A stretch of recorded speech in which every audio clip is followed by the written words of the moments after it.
Hello guys, welcome to Dharti's kitchen. આજે આપણે બનાવવા જઈ રહ્યા છીએ હોટલ જેવી પનીર ટીકાની સબ્જી।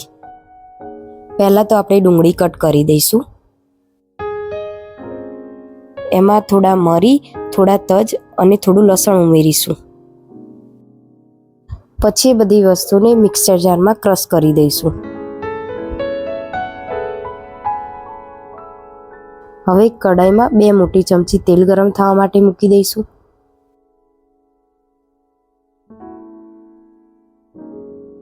તેલ જ્યાં સુધી ગરમ થાય ત્યાં સુધી પનીરના નાના નાના ટુકડા કરી દઈશું।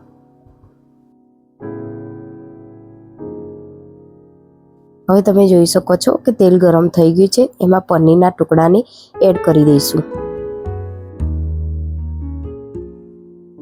પનીરના ટુકડા બરાબર ફ્રાય થઈ જાય પછી એને તેલમાંથી બહાર કાઢી દઈશું।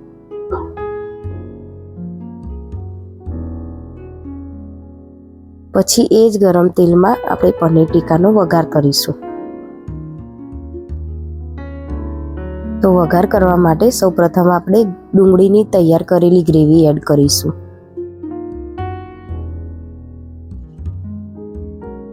હવે જ્યાં સુધી ડુંગળી ફ્રાય થાય ત્યાં સુધી આપણે ટામેટા અને લીલા મરચાંની ગ્રેવી તૈયાર કરી દઈશું। જો તમારે હોટલ જેવું પનીર ટીકાની સબ્જી ખાવી હોય તો તમારે ડુંગળી અને ટામેટાની ગ્રેવીને સાથે મિક્સ કરવાની નથી। હવે તમે જોઈ શકો છો કે આપણી ડુંગળીની ગ્રેવી તૈયાર થઈ ગઈ છે। એમાં આપણે ટામેટાની ગ્રેવીને એડ કરીશું। પછી એને બરાબર મિક્સ કરીશું।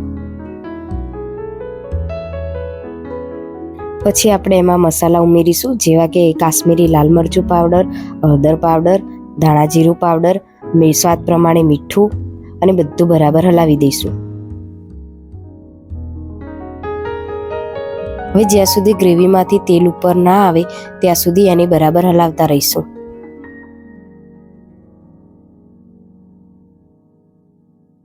હવે તમે જોઈ શકો છો કે ગ્રેવીમાંથી તેલ ઉપર આવવા લાગ્યું છે।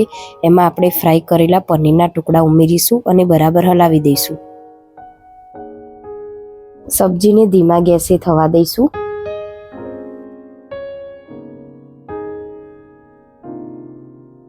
પછી એના સ્વાદમાં વધારો કરવા માટે હાથથી ક્રશ કરીને કસૂરી મેથીને એડ કરી દઈશું અને બરાબર હલાવી દઈશું।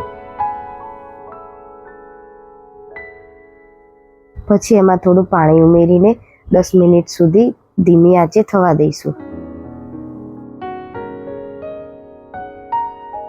હવે તમે જોઈ શકો છો કે પનીર ટીકાની હોટલ જેવી સબ્જી બનીને તૈયાર છે। Thank you for watching my video. અને આવા વધુ જ વિડીયો જોવા માટે મારી ચેનલને લાઇક, શેર એન્ડ સબસ્ક્રાઈબ કરી દેજો।